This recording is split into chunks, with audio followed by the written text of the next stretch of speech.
Hello, everyone. Bailey from Mr. D's Classroom here with a few diet tips, what you should be eating, and a few tips on navigating the store, how to operate that situation. So let's get started. So beginning with the store first.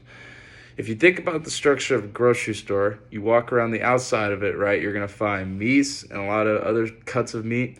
You're going to find seafood. You're going to find your fresh fruit and vegetables. You're going to find dairy and eggs and yogurt and stuff that's relatively healthy. Versus if you go within the aisles, which who knows what you could find. You could find stuff with seed oils. Probably I'd say 85% of stuff in the aisles is seed oils.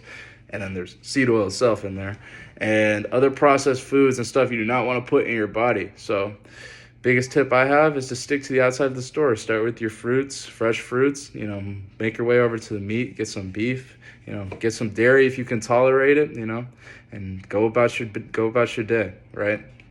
So that brings me to my next point, what you should be eating. So this is a fun topic. We're going to stick with meat, fruit, dairy if you can tolerate it. If you can't tolerate it, then I would recommend kefir, something along those lines, and honey, right? And then organs. Organs we're going to save for another day, but I think organs are a huge part of the diet. But talk about why. So meat is a very touchy subject. Difference between beef versus chicken, right, so a cow is a ruminant animal. It is grass-fed. It can go out and about, right, versus a chicken that's caged, right? And they're also fed differently. Chickens are fed grains, right? And chickens have one stomach. This is the same with pigs and any other monogastric animal, but chickens have one stomach. So they can't process the PFAs. They're going to have a lot of higher percentage of PFAs within them. And so when you eat them, you're ultimately ingesting those PFAs versus ruminants like cows, elk, bison, ruminants that are oftentimes grass-fed. 100% of the time, hopefully, if you can get grass-fed beef, that is good. But beef either way is going to have less of the PFAs because those bigger animals got multiple stomachs. They can process out the PFAs and whatnot, and so you don't get a lot of chemicals in it. Going on to the next thing, fruit versus vegetables. This is an interesting conversation. Contrary to your belief, vegetables are not good for you. Contrary to your belief, this is why. Vegetables contain a lot of defense chemicals, toxic plant defense chemicals. And so when you ingest them, they oftentimes cause you gut problems, other stuff. There's a lot of ex-vegans now in this world because people are starting to learn and understand. So that's why I recommend fruit versus vegetables. Fruits are going to be lower in those defense chemicals. Fruits want to be eaten. Plants don't. Vegetables really don't. You're going to find a lot higher amount of defense chemicals in the vegetables, which ultimately is going to cause you problems down the road, and probably you're not going to feel as great. That's just the truth of it. And so next thing, dairy. Raw dairy is hard to find in the U.S., but if you can get access to raw dairy, as the purest form of dairy, it's going to have the most nutrients.